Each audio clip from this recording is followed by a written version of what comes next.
Bendiciones amigos, mi nombre es Joel González, bienvenidos una vez más a mi canal de YouTube. De verdad gracias por estar aquí, para mí es un gran privilegio poder servirles y compartir con ustedes la palabra de Dios a través de este medio. Hoy estaremos dando inicio a una serie de enseñanzas sobre el mensaje de Jesús a las 7 iglesias del Apocalipsis. Quiero contarles a manera de introducción un testimonio. Miren, cuando yo tuve el privilegio de poder estudiar el mensaje a cada una de estas iglesias, el Espíritu Santo habló de una manera muy preciosa a mi vida. Fue algo muy hermoso. El Señor me confrontó, el Señor me enseñó, me redarguyó y fue de gran bendición y estoy seguro que también será de gran bendición para tu vida. Recuerda que yo solo soy un instrumento en las manos de Dios, pero el Espíritu Santo es quien tiene el poder para transformarnos, convencernos de pecado, justicia y juicio. Y aunque yo no te conozco, el Espíritu Santo sí escudriña tu mente y tu corazón y puede hablarte a través de este audio, conforme a la necesidad o conforme a lo que tú necesites aprender en este momento. Así que quiero pedirte que no te pierdas ningún detalle, que te quedes hasta el final de este audio y que así semana tras semana vayas siguiendo el mensaje a cada una de las iglesias. Por eso quiero recordarte, si no te has suscrito, que te suscribas y actives la campana de las notificaciones para que te llegue aviso cada vez que suba un nuevo video y así podamos estar juntos hasta el final en este estudio a las 7 iglesias de Apocalipsis. Vamos a iniciar con el mensaje a la iglesia de Éfeso, que es la primera iglesia que allí podemos encontrar. Antes de comenzar el estudio, quiero hacerles una aclaración. Muchas personas en ocasiones dicen que no les gusta leer el libro de Apocalipsis porque les da miedo o porque es un libro muy profundo. Y yo quiero hoy decirles algo. Miren lo que dice Apocalipsis 1, versículo 3. Bienaventurado el que lee y los que oyen las palabras de esta profecía y guardan las cosas en ellas escritas, porque el tiempo está cerca. Hermano, bienaventurado significa una persona dichosa, una persona privilegiada. Y hoy si tú tienes el privilegio de escuchar o de leer el libro de Apocalipsis, eres una persona bienaventurada. Y más aún dice allí que si guardas las palabras que allí están escritas, serás mucho más bienaventurado. Entonces, leer y estudiar el libro de Apocalipsis es realmente un privilegio, no es algo que deba darte miedo, no es algo que deba asustarte porque aquí empezando el libro, el Señor quiso que allí estuviera escrito como un aviso para ti de que es un privilegio leer y estudiar el libro de Apocalipsis. Así que no sientas ningún temor, puedes confiadamente estudiar el libro de Apocalipsis y a veces pensamos que es un libro demasiado profundo. Yo también pensaba eso, pero cuando lo detallas texto por texto, cuando lo detallas de manera histórica, te darás cuenta que es un libro sencillo y muy maravilloso. Sí, hay muchos misterios, hay muchas cosas que realmente son difíciles de entender cuando vas avanzando, pero estos mensajes que hoy estaremos estudiando sobre las 7 iglesias del Apocalipsis, estoy seguro que dejarán una enseñanza poderosa en tu vida y que tu vida será transformada por el poder del Espíritu Santo luego de que hayas escuchado estos audios.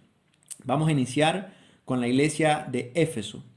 Algo que queremos también recordar y llevar a cotación en este momento es que algunas personas dicen que estas 7 iglesias del Apocalipsis representaban, 7 etapas de la iglesia desde que se inició hasta la actualidad. Por ejemplo, algunos dicen que en este siglo XXI estamos viviendo el tiempo de la iglesia de la Odisea y que la iglesia de Éfeso representaba a la iglesia primitiva.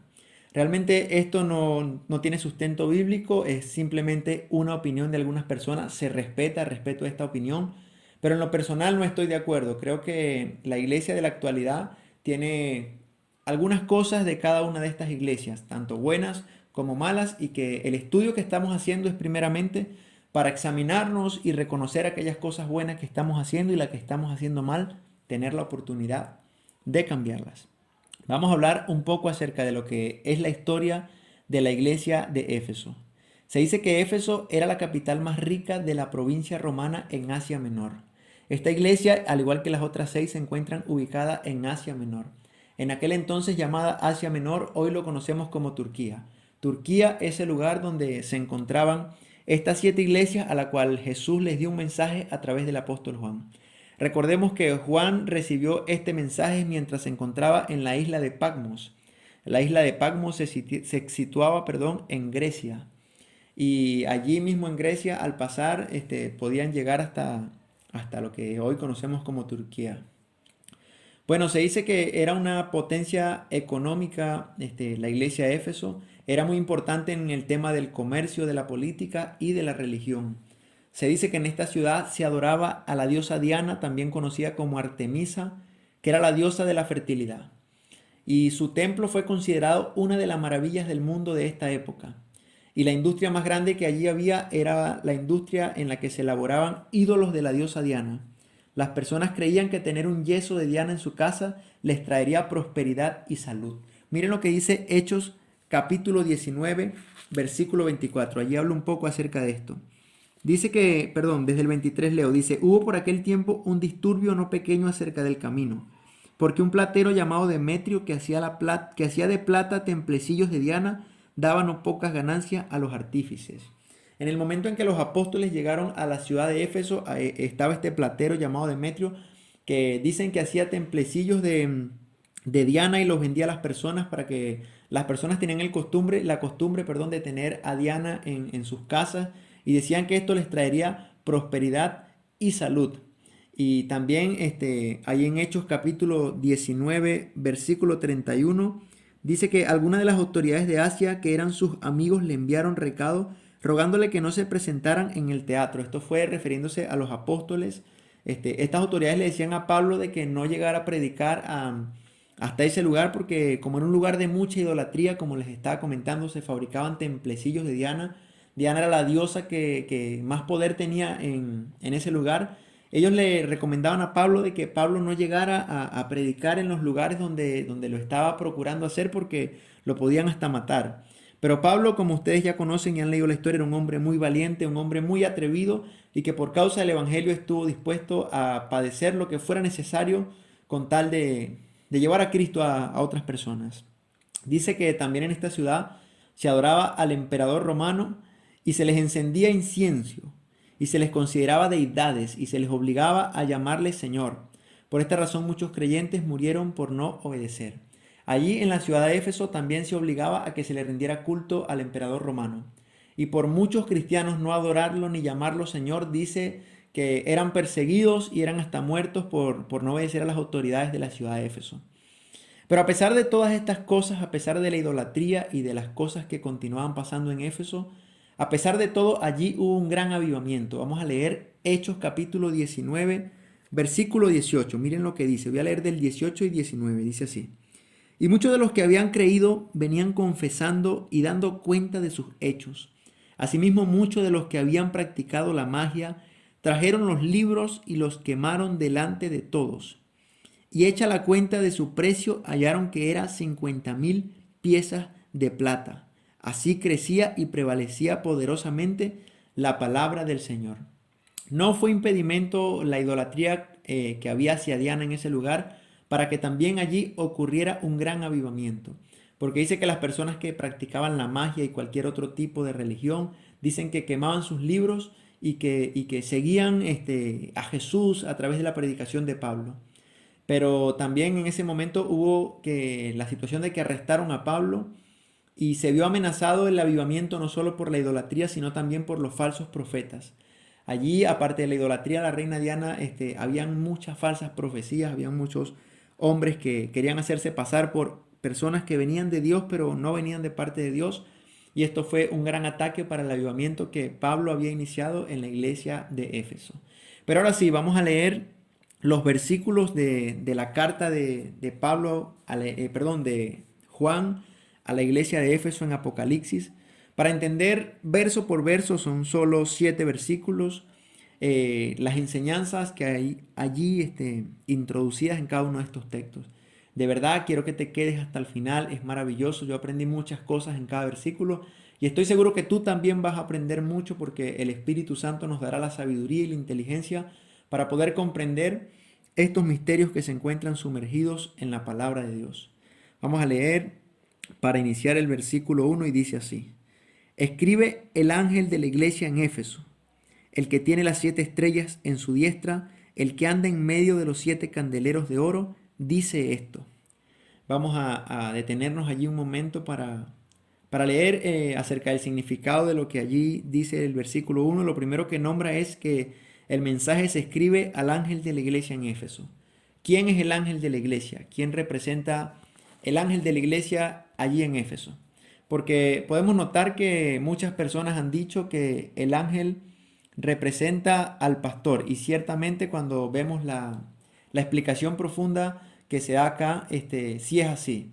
El pastor o el anciano que está encargado de la congregación representa al ángel de la iglesia. Pero miren lo que significa la palabra en hebreo, el pastor. Pero el significado de ángel en hebreo es la palabra agelo, que también significa mensajero.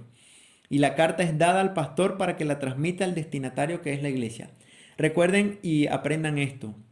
El ángel, cuando se dice que el pastor o que el anciano de la iglesia era el ángel, no quiere decir que era una persona que tenía dos alas o que era similar a un ángel de los que la Biblia habla. Lo que pasa es que la palabra agelo en el hebreo original significa mensajero.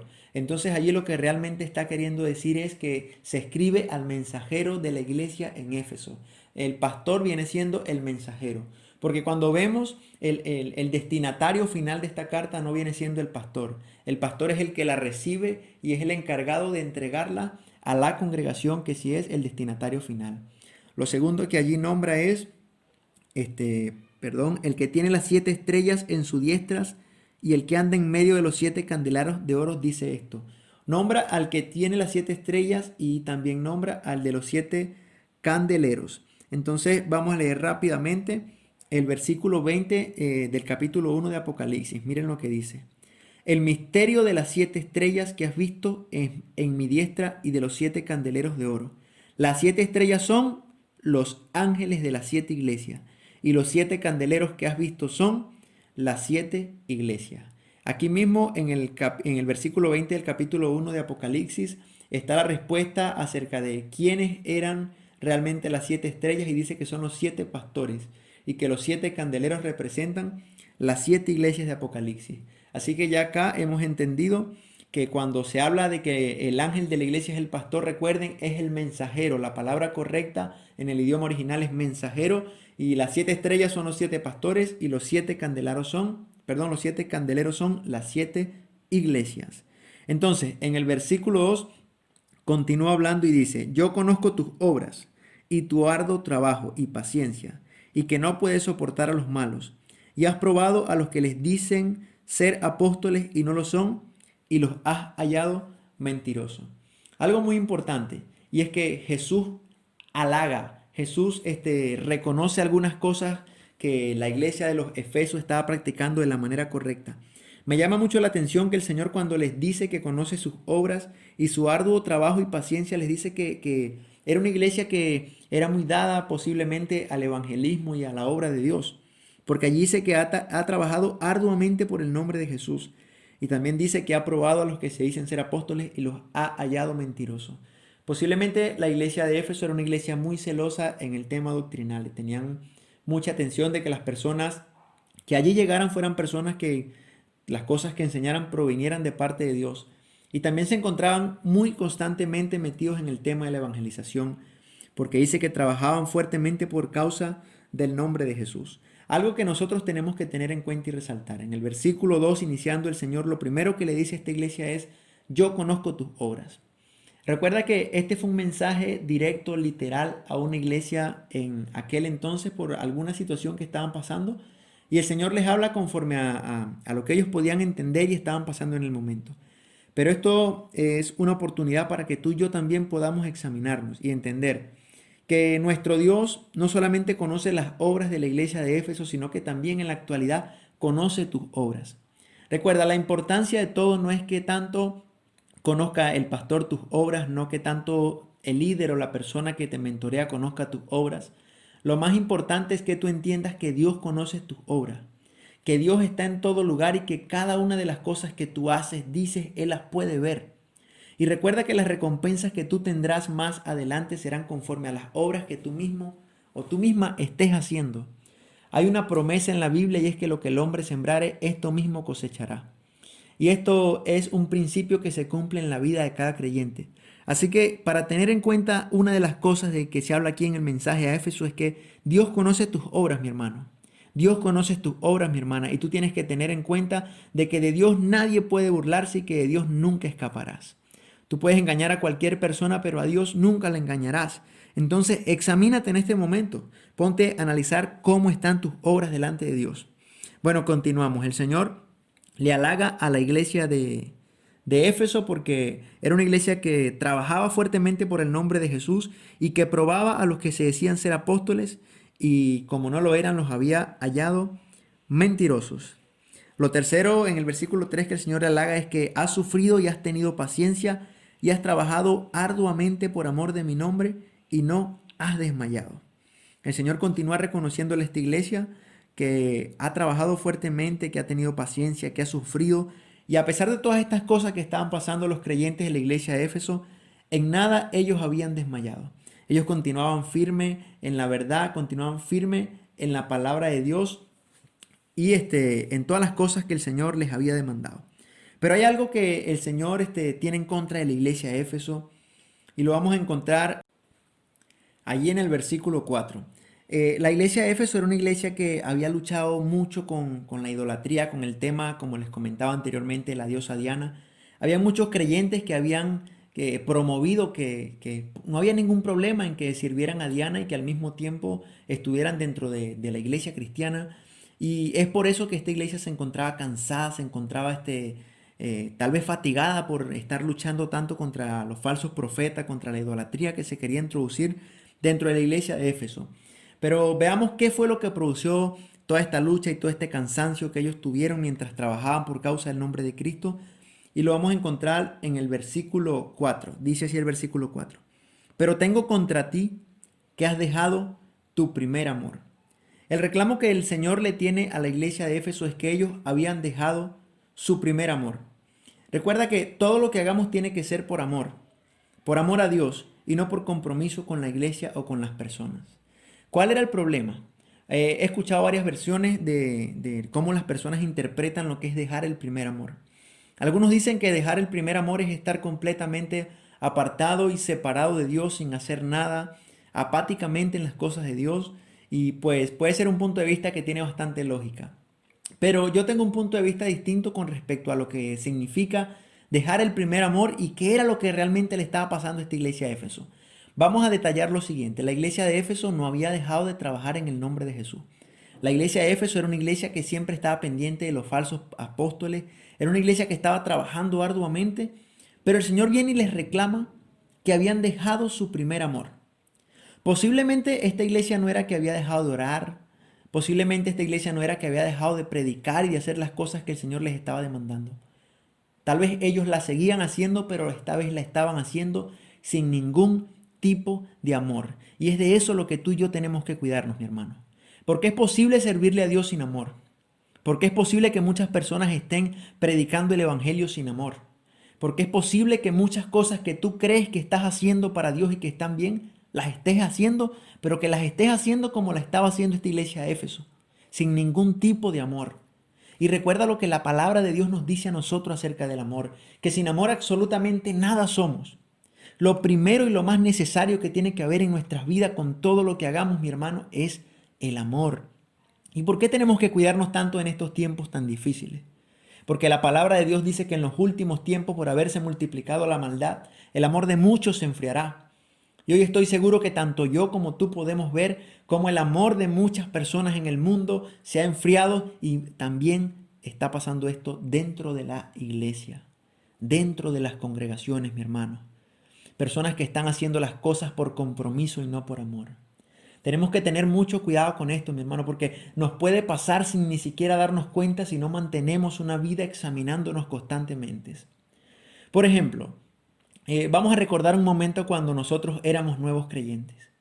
Cuando somos nuevos creyentes estamos completamente entregados a servirle a Dios, queremos estar involucrados en todo, queremos estar orando constantemente porque es algo en lo que estamos iniciando y que nos llama mucho la atención y queremos conocer cada vez más. ¿Y qué es lo que sucede? Que cuando llevamos ya años en el Evangelio, cuando avanzamos, cuando ya estamos más adelante, posiblemente nuestras oraciones ya se vuelven oraciones más planificadas, posiblemente con palabras más elocuentes. Tal vez, recuerdo, por ejemplo, pongo mi testimonio cuando era nuevo creyente, a veces ni sabía de qué manera expresarme hacia Dios. A veces mis oraciones podían sonar como oraciones torpes. en la que le decía, Señor, papá, no sé orar, pero enséñame, yo quiero conocerte. Así, o sea, palabras muy simples. Pero con el pasar del tiempo puede que, si no nos damos cuenta, vamos creciendo en elocuencia, en palabras de sabiduría, pero nuestra oración se vuelve más insípida, más por compromiso que por amor.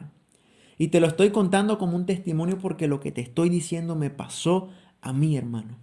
En algún momento de mi vida tuve que darme cuenta que ese primer amor, esa primera llama que se había encendido en mi corazón, había menguado, estaba volviéndose todo simplemente un compromiso con Dios y no un deleite.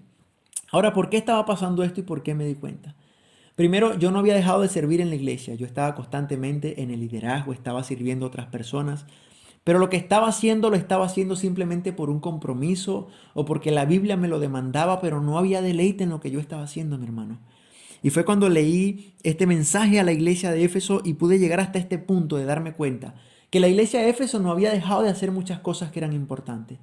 Posiblemente la iglesia, los hermanos cuando, por poner un ejemplo, a la hora de almorzar, a la hora de comer, ellos se sentaban y hacían una oración de agradecimiento. Pero posiblemente ya llevaban meses y la oración de agradecimiento era algo tan simple como, Señor, gracias por estos alimentos que me das el día de hoy, bendícelo, gracias, amén. Y se convertía en la oración de todos los días. ¿Por qué? Porque ya no había un amor en agradecerle a Dios por el alimento. Ya simplemente era algo mecánico, era algo de tipo religioso, pero no había un deleite en sentarse a agradecer a Dios por lo que significaban los alimentos. Y un ejemplo muy claro que nosotros podemos poner es cuando estamos enamorados. Es cuando conocemos a nuestra novia o a nuestra esposa ya cuando estamos casados. ¿Cómo es nuestra relación con nuestra esposa? O sea, ¿hacemos las cosas por amor o las hacemos por compromiso? Cuando estamos en esa etapa del enamoramiento, esa es una etapa en la que nos deleitamos, en la que todo lo que hacemos lo queremos hacer con todo el amor del mundo. No hay nada que se haga solo por compromiso, sino que es un deleite compartir con esa persona. Y pues es lo mismo cuando estamos con Dios. Tú tienes que examinarte en este momento y tomar en cuenta que tu relación con Dios no esté siendo algo por compromiso o algo monótono, sino que tú estés deleitándote en la presencia del Espíritu Santo. Recuerda que el Salmo 37:4 dice que nos deleitemos a sí mismo en Jehová y Él concederá los deseos de nuestro corazón. Algo que es muy lamentable en este tiempo es que abundan las personas que quieren que Dios les conceda los deseos de su corazón. Pero la realidad es que no quieren deleitarse en el Señor. Simplemente quieren llevar un cristianismo por compromiso, un cristianismo porque tengo que cumplir una serie de normas para poder entrar al cielo. Y eso no es así, mi hermano. En el cielo no estarán personas que no amen a Dios. En el cielo no estarán personas que no estén realmente enamoradas de Dios y de su palabra. Y por eso yo te exhorto en esta hora a que tú puedas examinar tu vida y que si tal vez estás pasando por un momento en el que tu amor se ha apagado y estás haciendo las cosas simplemente por compromiso, que hoy sea un momento en el que esas cosas cambien. Que hoy tú hagas a un lado el hacer las cosas por hacerlas y comiences a deleitarte en la presencia del Espíritu Santo. Yo le doy la gloria a Dios porque cuando tuve el privilegio de leer esta palabra y que el Espíritu Santo me confrontara, pude entender la necesidad realmente que tenía de volver a esa relación amorosa con mi Dios, de volver a deleitarme en el Espíritu Santo. Y es al igual con todas las cosas que nosotros hagamos. Todas las cosas debemos hacerlas por amor. Cuando tú le estás sirviendo a una persona, hazlo por amor. Cuando tú le das algo a una persona, hazlo por amor. No importa si esa persona tal vez te ha fallado, ha hablado mal de ti, si esa persona ha calumniado sobre ti. Tú lo que tienes que hacer simplemente es, por amor a Dios, sírvele. Por amor a Dios, sirve en cualquier área que se te abran puertas para servir. Hazlo todo por amor, mi hermano. Y verás como todo a tu alrededor cambiará completamente. Deleítate en Dios, deleítate en servirle a otros, deleítate en hacer las cosas por amor. No dejes de hacer lo que los éfesos estaban haciendo. Ellos eran muy prudentes en probar a los falsos apóstoles. Ellos eran pacientes, trabajaban arduamente por causa del nombre de Jesús. Y tú tienes que seguir haciendo eso porque eran cosas positivas que ellos tenían. Pero lo importante es no dejar de hacer las cosas con amor. Ahora vamos al versículo siguiente, versículo 5. Recuerda por tanto de dónde has caído y arrepiéntete y haz las primeras obras. Pues si no, vendré pronto a ti y quitaré tu candelero de su lugar si no te hubieres arrepentido. El Señor es maravilloso, hermano. El Señor es muy misericordioso. Y aquí podemos notar como no solamente el Señor viene y exhorta a la iglesia de Éfeso, sino que inmediatamente les da una oportunidad. Inmediatamente les dice que recuerden de dónde han caído, que se arrepientan y que vuelvan a las primeras obras. Y allí les da una fuerte advertencia y le dice, porque si no vendré a ti y quitaré tu candelabro de su lugar, si no te hubieras arrepentido. El Señor siempre nos da la oportunidad de que nosotros vayamos al arrepentimiento. Antes de que nosotros persistamos en el error y cayamos en algo que no debemos caer, el Señor siempre viene a alertarnos y a darnos una oportunidad de que nosotros nos volvamos de todo corazón a Él. Este fue el caso de la iglesia de Éfeso y también es el caso tuyo en este momento. Yo no sé si posiblemente tu vida se encuentre pasando por un desierto. Yo no sé si posiblemente estés pasando por un momento en el que estás haciendo algo que sabes que no es correcto, pero continúas haciéndolo porque tal vez nadie te ve o porque estás atado a eso. Hoy el Señor te dice, hoy el Señor te da la oportunidad, y no porque yo te lo diga, sino porque su palabra allí lo dice. Te da la oportunidad de que te arrepientas antes que venga a ti, y cuando venga a ti no vendrá para consolarte, sino que vendrá para enjuiciarte. Así que hoy tienes la oportunidad de hacer a un lado ese pecado, de hacer eso que te carga. Tal vez no sea el primer amor, pero sea otra cosa que te está cargando, que te tiene atado. Hoy tienes la oportunidad de venir a Jesús en arrepentimiento, pedirle perdón y recordar que hay una promesa maravillosa que dice que el que encubre sus pecados no prosperará, pero el que los confiesa y se aparta alcanza misericordia. No importa cuál sea el pecado que tú posiblemente estés cometiendo en este momento. No digo que no importe porque puedas seguirlo haciendo. Claro que no. No me malinterpretes. Todos tenemos que alejarnos del pecado y vivir una vida de santidad, porque sin santidad nadie verá al Señor. Pero recuerda que si te encuentras en una condición pecaminosa en este momento, abogado tienes para con el Padre, a Jesucristo el justo. Puedes venir a Él en un arrepentimiento genuino y estoy seguro que Él te dará la oportunidad de que puedas continuar luchando y peleando la batalla de la fe en santidad. Ahora, la advertencia era que si esta iglesia no se arrepentía, el Señor quitaría la iglesia de su lugar. El Señor les advierte que la iglesia de los Éfesos podía desaparecer, corría el riesgo de desaparecer si no se volvían al Señor en arrepentimiento. Y allí más adelante en el versículo 6 dice, pero tienes esto, que aborrece las obras de los nicolaítas, las cuales yo también aborrezco. Mira, aquí el Señor le halaga a la iglesia de Éfeso de que ellos aborrecían las obras de los nicolaítas.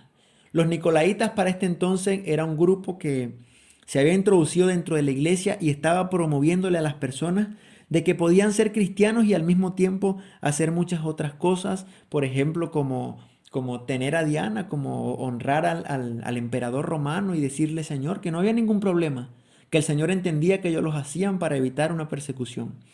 Pero mira, estos nicolaítas simplemente incitaban a las personas a vivir un cristianismo liberal, a vivir un cristianismo donde a mí no me importa, puedo vivir de la manera en que mejor me parezca, porque ya Jesucristo me salvó, ya Jesucristo me limpió mis pecados, entonces ahora yo puedo hacer y deshacer y no importa. Ellos conducían a las personas a vivir un evangelio light, un evangelio donde se podía, según ellos, disfrutar del pecado y al mismo tiempo estar salvos y limpios por la sangre de Jesús. Y por eso el Señor reconoce y halaga a los efesios por haberle hecho frente a los nicolaítas y no permitir que ellos se introducieran dentro de la iglesia, hicieran el desastre que querían hacer. Hoy en nuestros tiempos también se han levantado muchos nicolaítas, posiblemente con otros nombres, posiblemente de otra manera, pero con la misma intención. Y por eso, mira, aquí el Señor les dice a los Éfesos, tienes esto que aborreces la obra de los nicolaítas que yo también aborrezco. Y se los reconoce como algo bueno. Entonces, vivimos un tiempo donde las personas, cuando tú los adviertes de un falso predicador, de una falsa enseñanza o de alguien que quiere enseñar liberalismo o un evangelio adulterado, te dicen, oye, pero ¿por qué juzgas? No juzgues, no juzgues.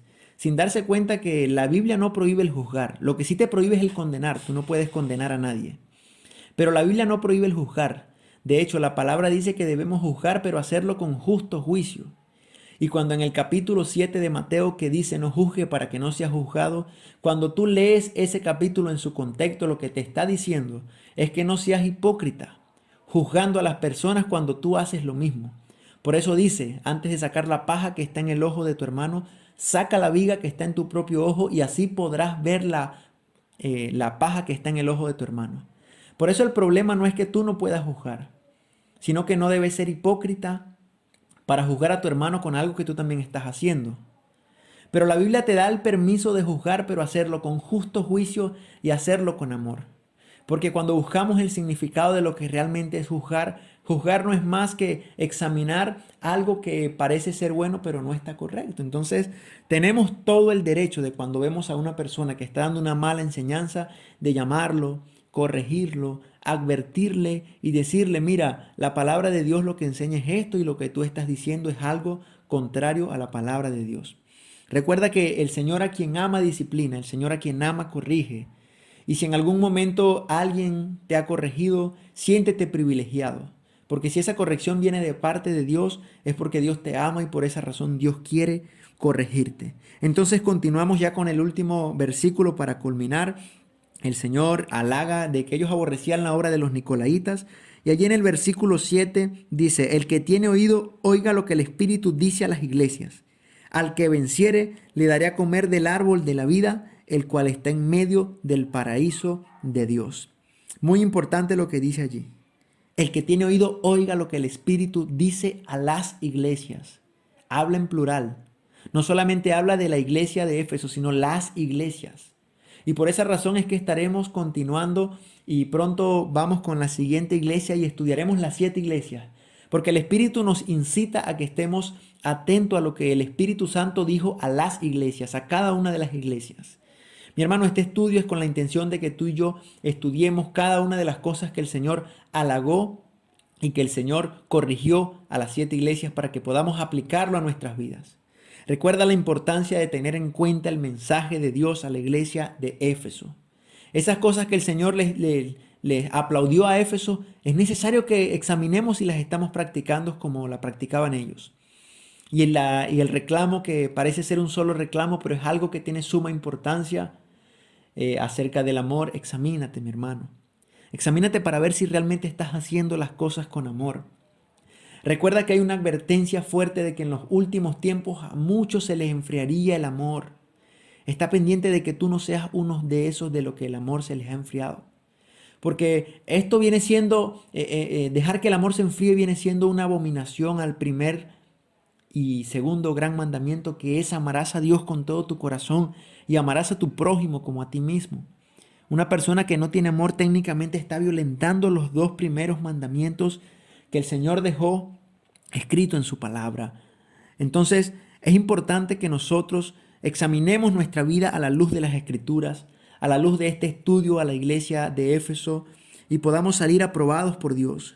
Allá lo último dice que el regalo, la recompensa para el que venciere es que el Señor le dará a comer del árbol de la vida eterna, el cual está en medio del paraíso de Dios. Qué privilegio vamos a tener, mi hermano. Yo no sé si esto es literal de que comeremos de un árbol que está en el paraíso, pero lo que sí estoy seguro es que lo que representa este árbol es la vida eterna y que el Señor nos ha dado vida eterna. Y ahora nos corresponde a nosotros estudiar su palabra, perseverar hasta el fin, continuar firmes en la palabra que hemos recibido de su parte. Yo espero que este mensaje haya sido de bendición a tu vida, que puedas examinarte a través de las Escrituras, que puedas, mi hermano, tomar en cuenta cada enseñanza que hemos escuchado a través de este audio y que sea de gran bendición para tu vida. Recuerda que no solamente es escuchar y aprenderla, sino poner en práctica aquello que hemos escuchado. Lo más importante es que tú practiques cada cosa que el Espíritu Santo te ha enseñado a través de su palabra, no solamente hoy, sino a través de todos los días y de los días que se aproximan. No olvides suscribirte para que estés atento al siguiente mensaje, que sería el mensaje a la iglesia de Esmirna. Estoy seguro que será de bendición para tu vida. Comparte para que este mensaje pueda llegar a más personas y que también puedan beneficiarse con la palabra de Dios. Recuerda que la palabra de Dios es viva, es eficaz, es más cortante que una espada de doble filo que penetra nuestra alma y que transforma el corazón del hombre. Bueno, nos vemos en un próximo video, mis hermanos. Que Dios los bendiga. Muchas bendiciones y recuerden estar siempre velando en la palabra de Dios. Que Dios me los bendiga a todos.